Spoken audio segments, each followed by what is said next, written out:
Hi, I'm happy to welcome everybody to tonight's Holloway Poetry Reading. I'm John Shoptaw, and right over here is the poet John Donne would be reading if he were with us. That's Major Jackson.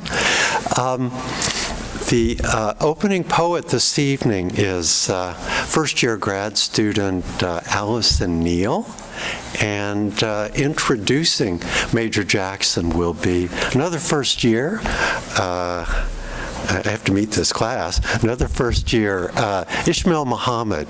So that's going to be wonderful. Coming up, we have in our series this March 21st, C.K. Williams will be reading for us, and April 17th we'll be bringing Ann Carson to read. So I'm very happy about both of these, and I think if you want further details, if you are thinking, what was that date again? We have a website, and you can consult it and find out what you need. But now I think, Allison, why don't you come up and read to us?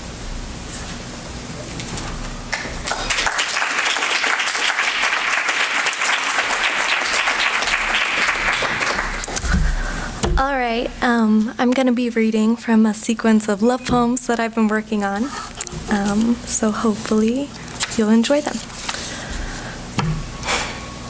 1. You want to read what I read, but not what I write.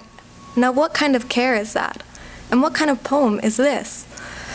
The erasure of the lover is what makes a love poem run, you know. So when you avoided naming how you felt about me, you formed my ideal man, on the horizon and receding kindly.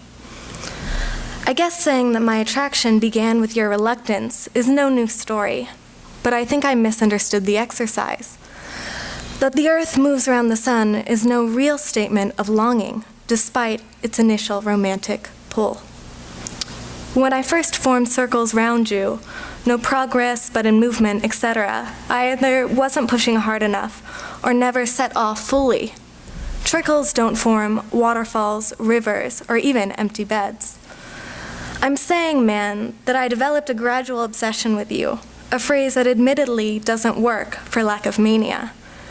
That we awoke to morning side by side without consummating anything, and I was not ashamed. That we hiked a Big Sur trail to a downward view of a mountain highway. It didn't miss the ocean. That when you go to hug me, you sometimes lift me in the air. That I am like a teenage boy who plays violent video games all day and thinks of sex.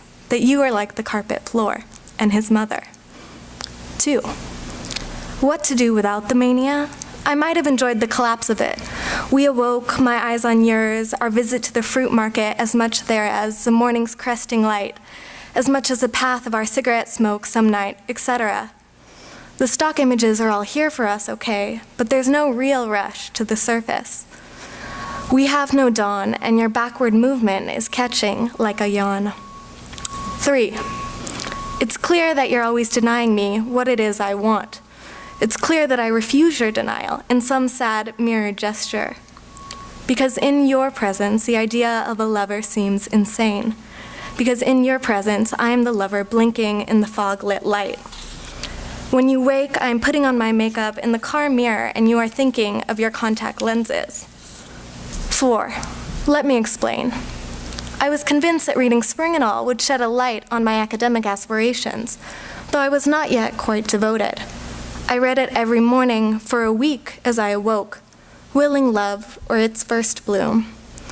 As I tried to break it down in the way I know to love things, however, it refused my small advances. Growing larger, dim glow lingers, I went to put my finger and something was sprouting, man, and I was merely complicit. I'm setting that book down here because what I mean to study is poetry, not some narcissistic guy who doesn't love me. 5. I confess that your eyes were not on mine that morning. You slept as I regarded. But lovers do not awake as one either, really, darling. 6. It's important that you know I've slept with many men, or could, which is the same. Is it for this that when I came to wake you, you were already smoothing the wrinkles from the bed you'd made without me? 7. There is a game we play. Describe 3 items in a desert: a horse, a box, a ladder. The box is your ego, the horse your mate, the ladder your drive.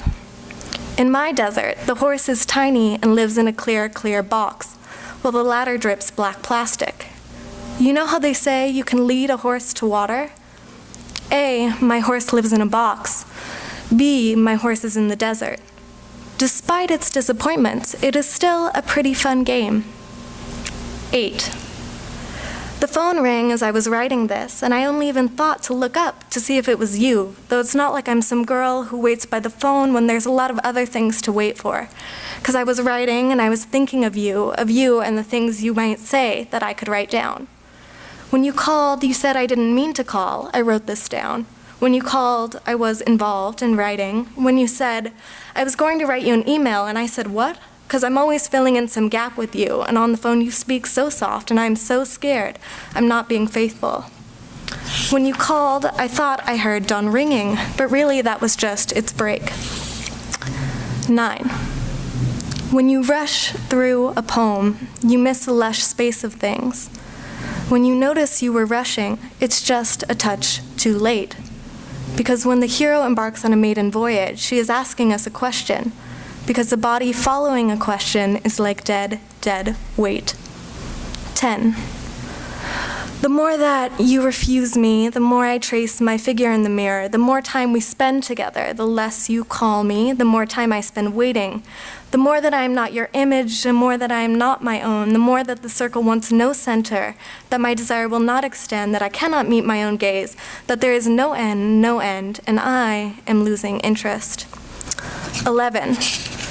My mania is always breaking things, my heart, this poem, my heart, oh, that love were moderate and kind and not dull of depth. I loved you for your great space, and without it, I hate the woman whose every statement is a question, because when she finally builds to answer, it will be cruel only for its halt. I wanted to exist forever here. I wanted to capture this movement. I wanted to move without arriving. And then there was the poem. Like every relationship, you start and it goes okay for a while. 12. There comes a point in every religion when you realize you aren't a mystic and stop listening. So what if I don't love poetry anymore? Let God come down and grab me.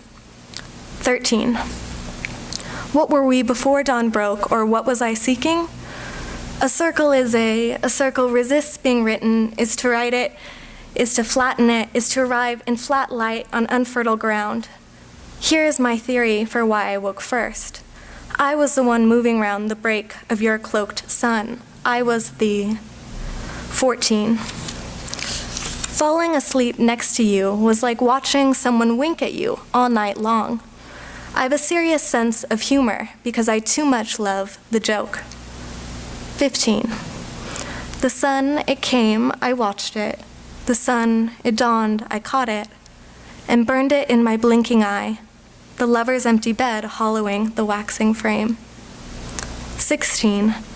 I can't sleep because you say you want to read my poems now. I know now, I caught my thought of you. I was fixed spinning, I would call this treading water what I thought I wanted, a torrent. If I hadn't, put you through the motions, if I had only seen, yes, the light bathing in my bright sphere, there might now be some fertile space to rest. 17.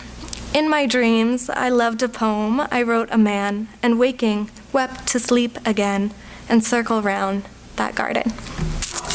All right, thank you.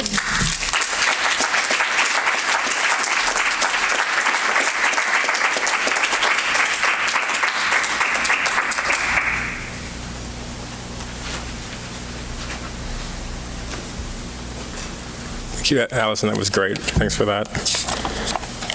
I'm very excited to be introducing Major Jackson today. Picket Monsters, the first poem in his most recent collection, Holding Company, begins, "For I was born too in the stunted winter of history. For I too desire the lion's split mouth and the world that is not ours. It's been 2 years since I first read these lines, but something about them persists on my mind and makes me slightly uncomfortable. What does it mean to be caught in an historical holding pattern? For that matter, what does it mean to desire entry into that which threatens to digest you? These questions point to Jackson's political concerns, the search for what he terms a renewal to decency, a catalyst to social awareness that will smash the storefront windows and thaw history. I don't want to overstate this political content, however, for more often, the pieces in Holding Company present politics as shot through with the traces of the intimate. Jackson sees that even at our most political, we can't help but make things personal, to relate them to ourselves. In this sense, his poetry is about intimacy. Intimacy found in a crowd, in the halls of government, in a movie theater, in a bedroom. Jackson directs our minds to intimacies won, lost, and, worst of all, never truly attempted.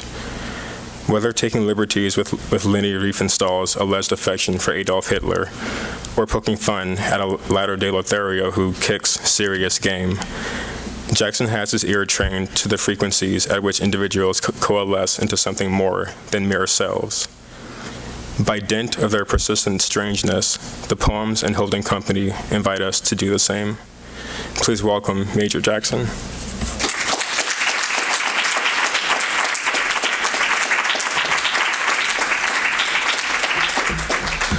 Good evening. My myopia, unfortunately allows me to associate Berkeley with poetry. And I want to say that it's such a pleasure to be reading here. Thank you, John, for the invitation. And thank you to friends who are here as well, and to two poets who are unknown to them, but immensely important in my development as a writer, Robert Haas and Brenda Hillman. And to the graduate students, thank you. That was a fantastic reading, and thank you for the introduction. I'm going to start off with a poem. I've been writing these poems. I've realized over the years that help explain to me how I, a person from a working class community, wound up writing poetry for a living. And this is the most direct, but I realize in my previous books I've been trying to explain that phenomenon. Why I write poetry. Because my son is as old as the stars. Because I have no blessings. Because I hold tangerines like orange tennis balls. Because I sit alone and welcome morning across the unshaved jaws of my lawn. Because the houses on my street sleep like turtles. Because the proper weight of beauty was her eyes last night beneath my eyes. Because the red goblet from which I drank made even water a Faustian toast. Because radishes should be banned, little pellets that they are. Because someone says it's late and begins to rise from a chair. Because a single drop of rain is hope. Because life is ordinary unless you plan and set in motion a war. Because I have not thanked enough. Because my lips moisten whenever I hear Mingus. Because I've said the word dumbfuck too many times in my life. Because I plant winter vegetables in July. Because I could say the morning died like wax and no one would question its truth. Because I relish being sent into the coat room in third grade, where alone I would turn off the lights and run my hands over my classmates' coats as if playing tag with their bodies. Because once I shoplifted a pair of Hawaiian shorts and was caught at the Gallery Mall. Because suit reminds me of the warmth of my grandmother and old aunts. Because the long coast of my dreams is filled with saxophones and poems. Because somewhere someone is buying a Rolex, a Piaget. because I wish I could speak 3 different languages, but have to settle for the language of business and commerce, because I used to wear paisley shirts, because I better get it in my soul. Because my grandfather loved clean syntax, cologne, Stacey Adams shoes, Irish tweed caps, and women, but not necessarily in that order. Because I think the elderly are sexy and the young are naive and brutish. Because a vision of trees only comes to wise women and men who can fix old watches. Because I write with a pen whose supply of ink comes from the sea, because gardens are fun to visit in the evenings when everyone has put away their coats and swords, because I still do not eat corporate French fries, because punctuation is my jury and the moon, yes, my judge, because my best friend in 4th grade chased city buses from corner to corner, because his cousin's father could not stop looking up at the sky after his return from the war, because parataxis is just another way of making ends meet, because I have been on a steady diet of words since the age of 3.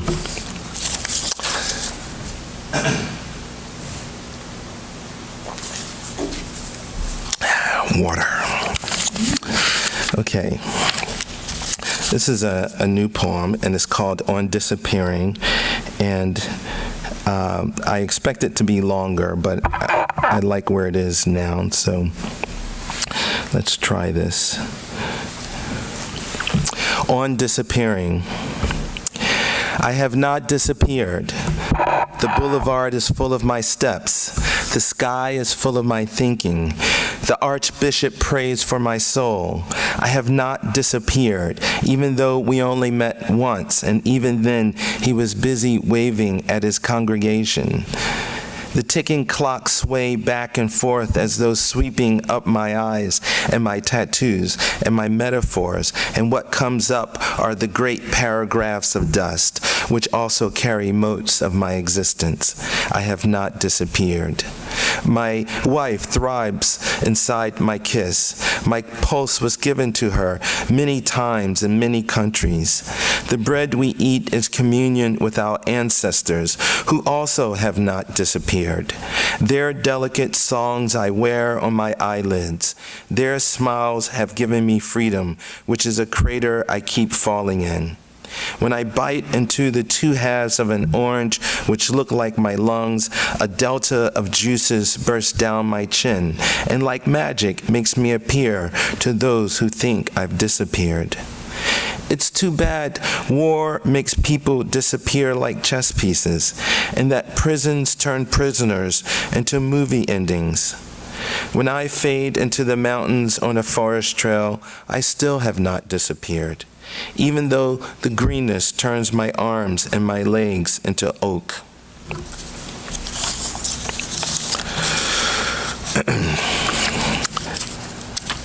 This is a poem called OK Cupid. The great thing about reading or teaching is that I'm always looking for mentors or models. And this poem emerged out of teaching the poet Jackson McLough, who engages in a kind of procedural poetics. And you'll hear the procedure in this poem. OkCupid is a dating website I've learned about from a friend.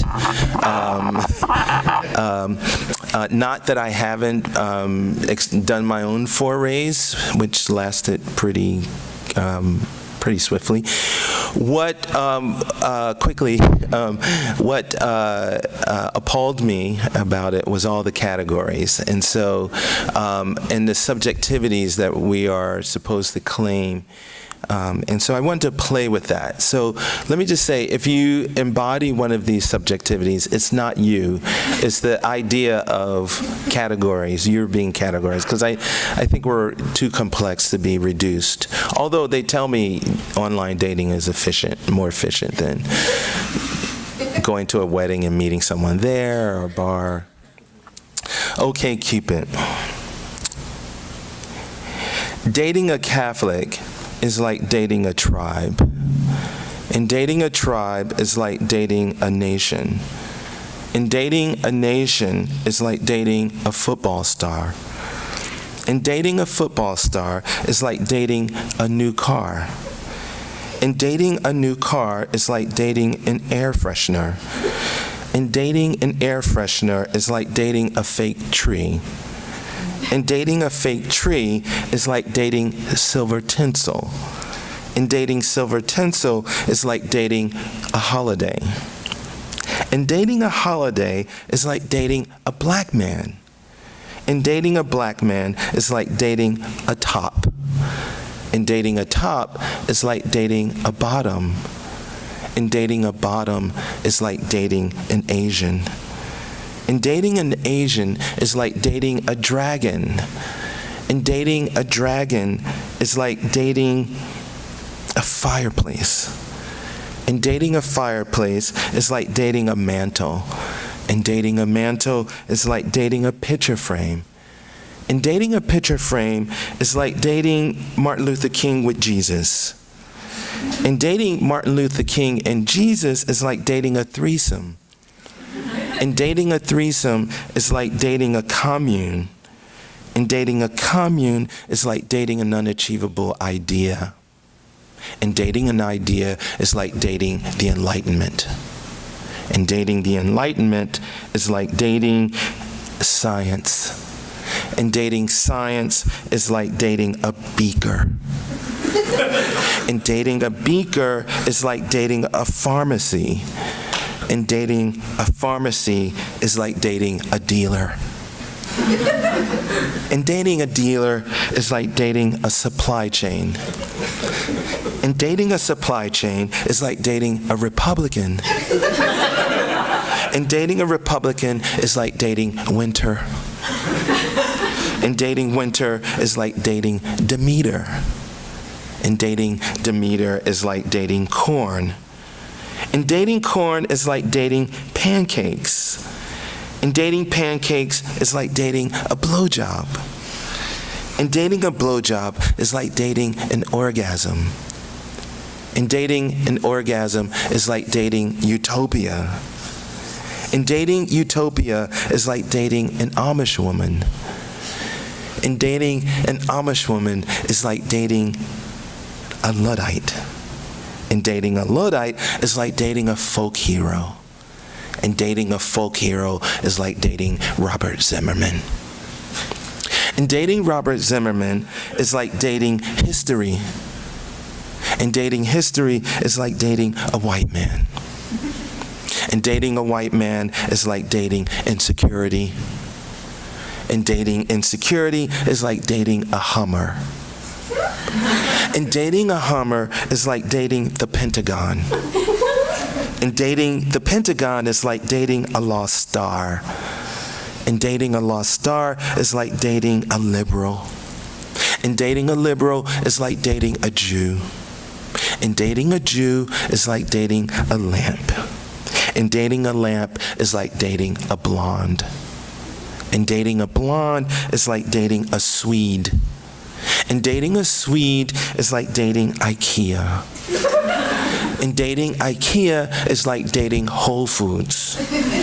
And dating Whole Foods is like dating a Daycon. And dating a Daycon is like dating an e-reader. And dating an e-reader is like dating a TV. And dating a TV is like dating a commercial.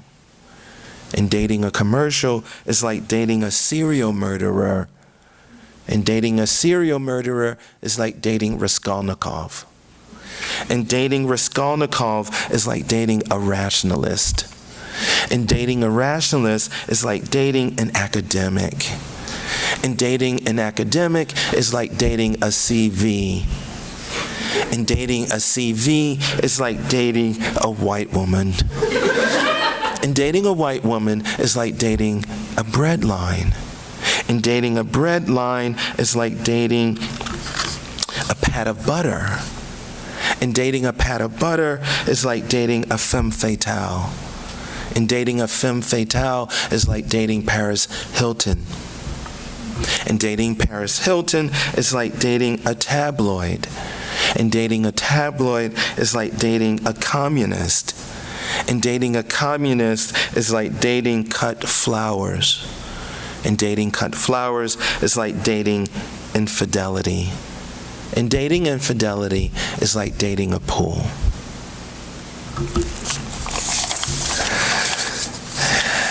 It's an ongoing poem.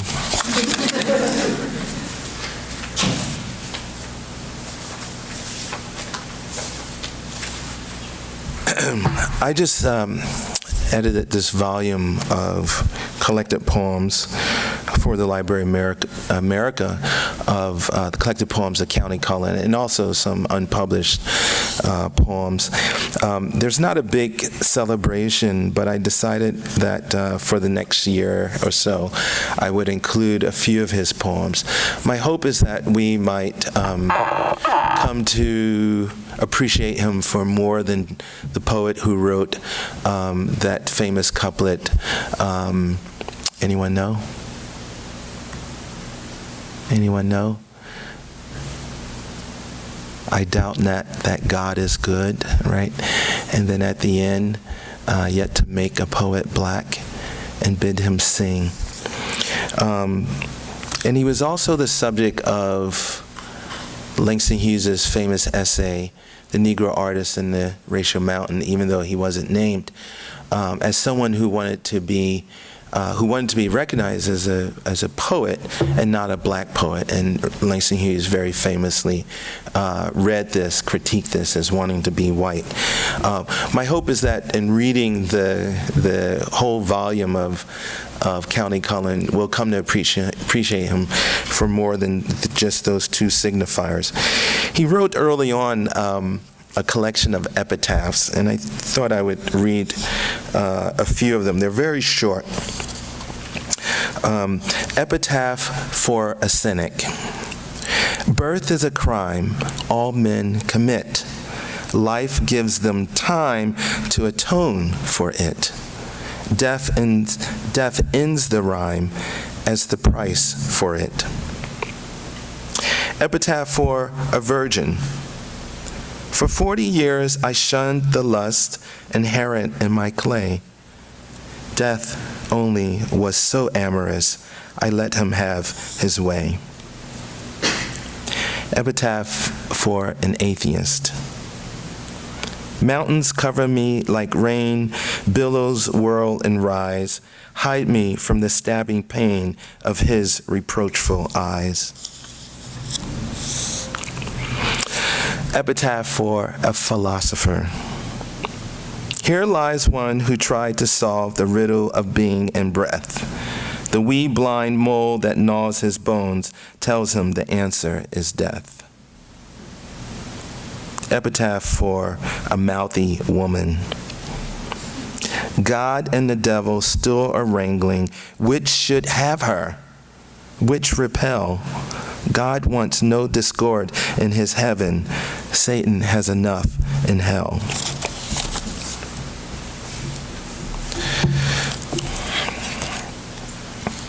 This is from a long poem, letter to Gwendolyn Brooks.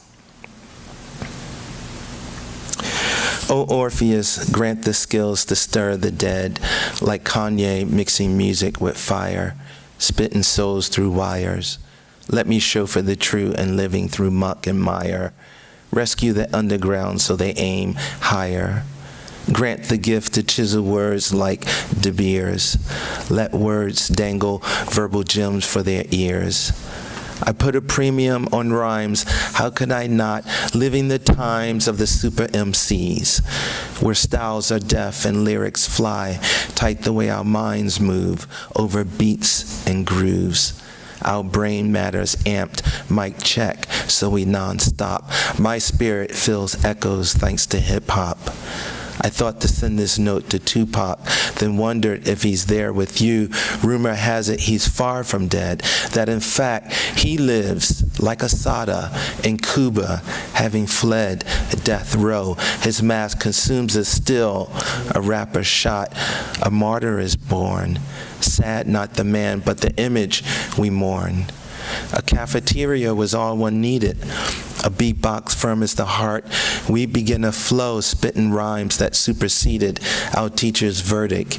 Dim-witted children who never taste Marchand de Vin. So rap's dawning was the earth's reality, to give a sound to a collective necessity, couched in that we of the real always keeping it, that cool defiance, those hallway leanings, that attitudinal grace, that much future you heard, that sugar on the hill ganging up airways, those public enemy freedom phrases, those boogie downs and Big Daddy Kane's, those diggable planets and Afro names, that Rakim and Mr. Eric B, or disposable heroes of hypocrisy, that Salt and Pepper, Roxanne, West Coast Coolio, and Fistic ex-clans, those questing tribes spitting concertos of the desperados.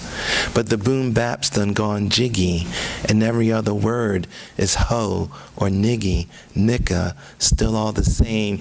One frame of the nation spells hunger, and like a straw to the brain, video poison normalizes the game. So our children learn to point guns. Thus we need life like the Fugees needed Lauren.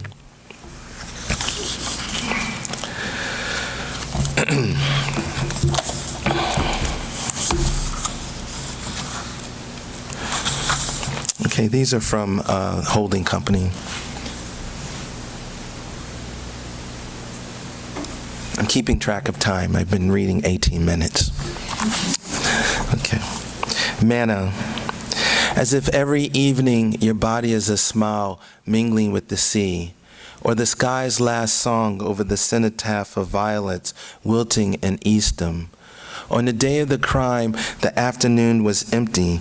We were footnotes on the beach and came back the color of pancakes. I was giving the Rosicrucians another chance, knowing how hunger prevails long after we've turned our backs on cruelty towards Faulkner and Seneca. My gratitude was fragile, for I was kissing the thorns. To see, shouted the marvelous girls, to see.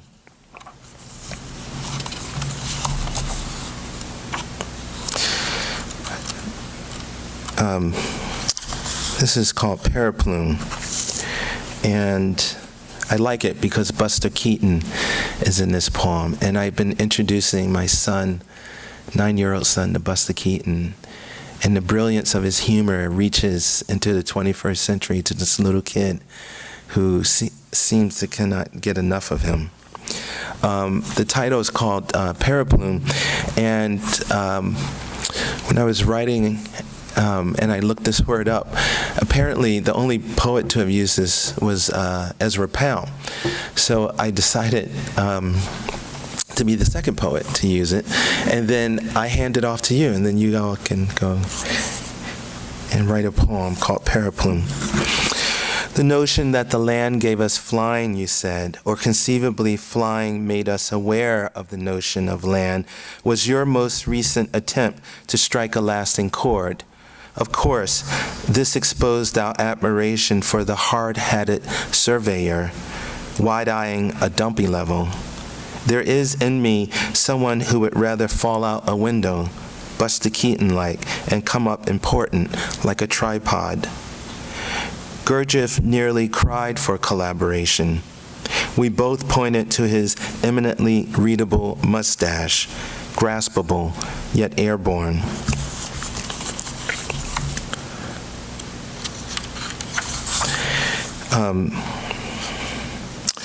You guys are probably, some of us old enough to remember the first Gulf War. There was a phrase that was employed called shock and awe. And I contemplated that notion, awe, because I am in perpetual awe. I walk around in awe, and that somehow this could be a bad thing in a militaristic sense struck me. My awe is a weakness. I stood before the TV like a wall of stone. My network of nerves blacked out. I should have been chiseling a garden. I should have chartered a new thought for a far-off reader imprisoned in his future suburbia. The evening sky flashed its high definition. All was night goggle green, even later her eyes, which made us aliens unto each other. And when we went to touch one another, as before, like stained glass, nothing flared on us, nothing.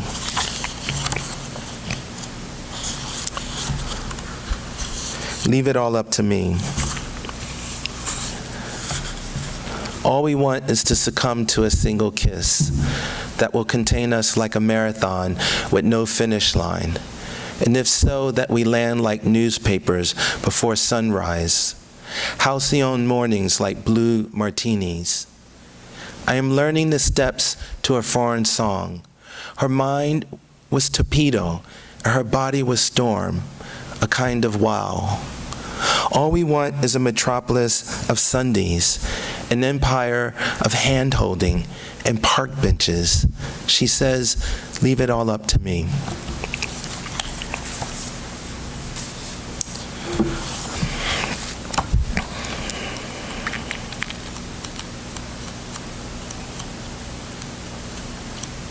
Blunts. The first time I got high, I stood in a circle of boys at 23rd and Ridge, tucked inside a doorway that smelt of urine. It was March. The cold rains all but blurred our sight as we feigned sophistication, passing a bullet-shaped bottle of malt. Johnny Cash had a love for transcendental numbers and explained between puffs resembling little gasps of air, the link to all creation was the mathematician. Malik, the smartest of the crew, counter-argued and cited the holy life of prayer as a gateway to the Islamic faith that was for all intents the true path for the righteous black man. No one disputed.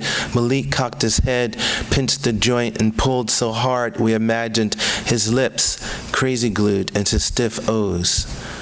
It was long agreed that Lefty would inherit his father's used car business, thus destined for a life of wrecks. Then, amid a fit of coughing, I broke the silence. I want to be a poet.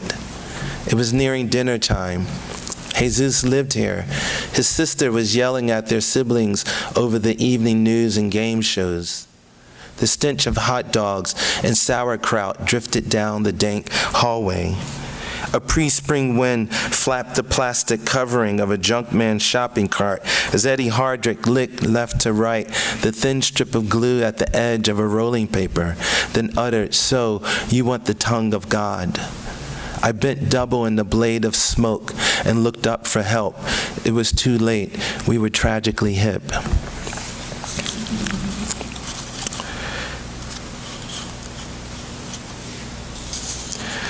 Rock the body body. One summer night, I learned the art of breakdancing from a guy I'd only known as Moon in exchange for algebra lessons on Mondays. A member of the Pop-Along Kids, Moon taught me how to flick my wrist and make a wave. Check out the electric boogie, he said, and worked like a robot, one hand extended, the fingers curling and uncurling as the arm joints and shoulders in one fluid motion followed each other like butterflies. I half watched, trying to mimic the simple placement of feet. But mainly I thought of all the girls that would soon form a circle as I created illusions with my body.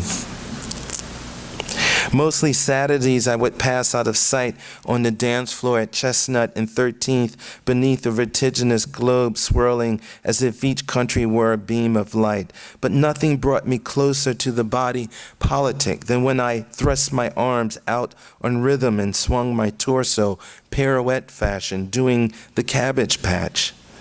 Half of what I knew of living, I discovered in a disco. The deft execution of bones, eyes, muscles, or something so basic as keeping in step with your fellow man. And you could be at a gay club with your girlfriend who insisted on your accompanying her, so that you might broaden your horizons and be struck in awe at the elegance of movement in the dance you heard someone mention vaguely as voguing. The sight of men prancing about like royalty, stretching out limbs, pampering their features, is enough to inspire a frolicsome bone in your body and join the fray. The beckoning voice of a man, work and work, now turn and pose, is enough for you to believe it's all a conspiracy. But you don't fight it. You like molding your face, twirling in a constellation of men. At 10, I did the freak with Nikki Keys in the stairway at the Blumberg housing projects as the music came to us on the 18th floor, like the need for language or the slow passing of jets. A dare, we were up close, all pelvis, taking in measured breaths before going down like a pair of park pigeons. We could have crushed pebbles, thrown fine specks of dust at the moon. We formed the precise motion of well-oiled gears fit to groove. This was 3 years before I would have sex for the first time, before I would discern the graceful tangle of stray gods, the bumbling dance of mortals.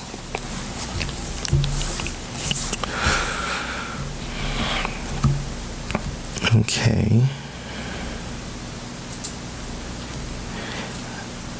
Full frontal management. I used to be an accountant with sights for joining one of the great CPA firms, but poetry saved me. Full frontal management. A time not quite long ago when cubicles had a forthrightness to them and resembled an open-aired village like a pre-union factory floor, less grimy and modular, I dreamed of joining the ranks.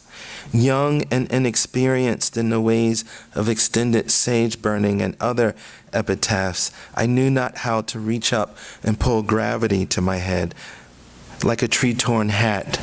Others displayed family photos and cartoon clippings, pin-cushioned around them like special reminders that they were indeed alive elsewhere, if not here. I kept it classified, inured to the shock of balance sheets, like paper mirrors of my ambition.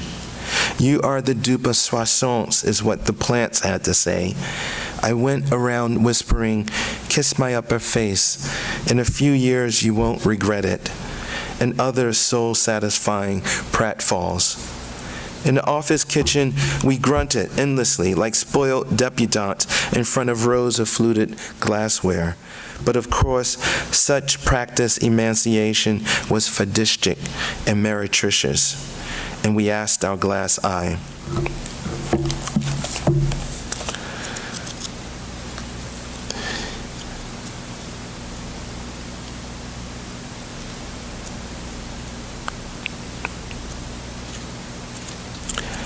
Where is it?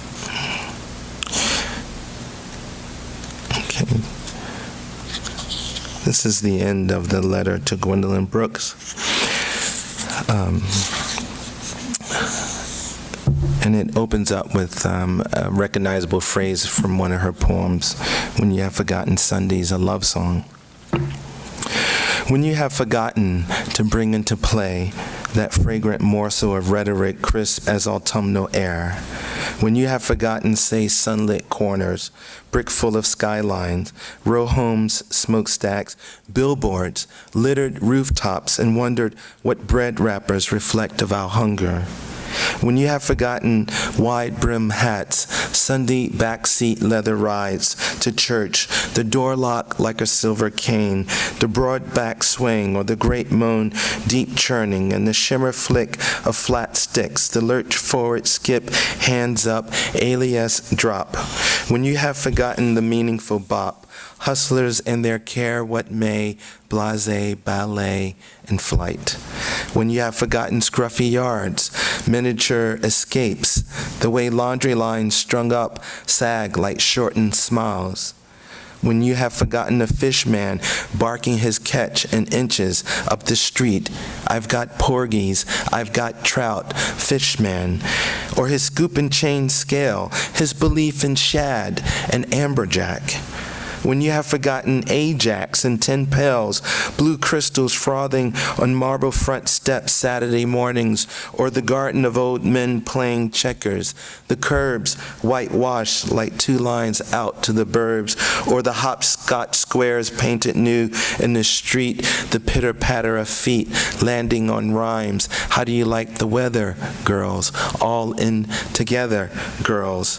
The jump ropes portentous looming, their great aching love blooming. When you have forgotten packs of grape-flavored noun-laters, the squares of sugar flattening on the tongue, the elation you felt reaching into the corner store jar, grasping a handful of blow pops, candy bars with names you didn't recognize, but came to learn, all the turf battles, all the war games. When you have forgotten popsicle stick races along the curb and hydrant water fights, then retrieve this letter from your stack I've sent by clairvoyant post and read by light, for it brought me as much longing and delight. This week's Father's Day, I've a long ride to Philly. I'll give this to Gramps, then head to Black Lily. Okay, 2 more poems. Here.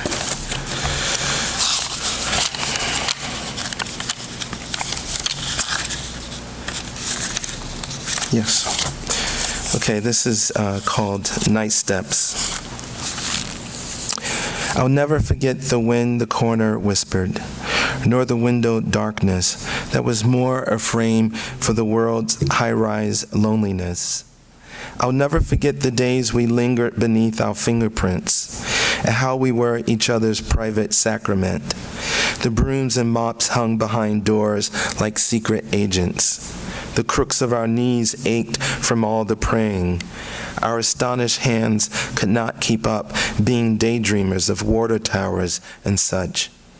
What monastery would welcome such after images, like those we spoke, electric wires over a bus stop, a fly mumbling and dodging a swatter, a light brown maid smiling on a bottle of corn syrup?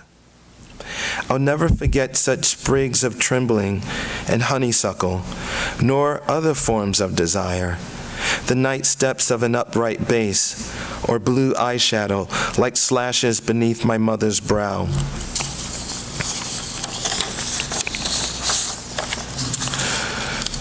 And this is finally from a poem, a long poem called Urban Renewal that appears in 2 volumes and hopefully in the next volume.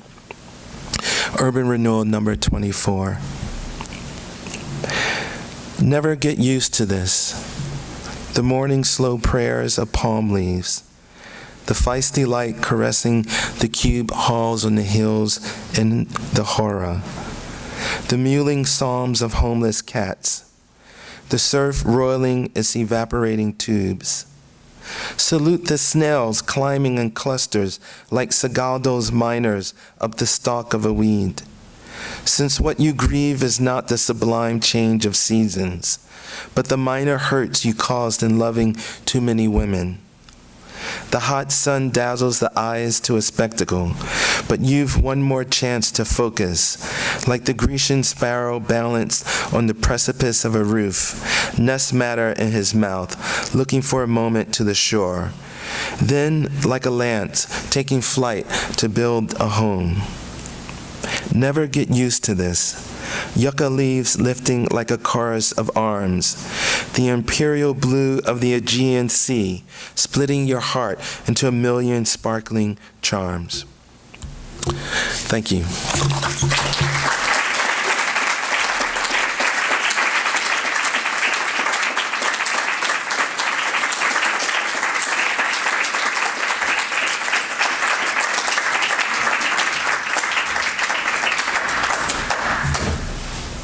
So thank you, everyone. Please come up and thank Major Jackson for just an astounding reading, and hope to see you next time for C.K. Williams. Thank you.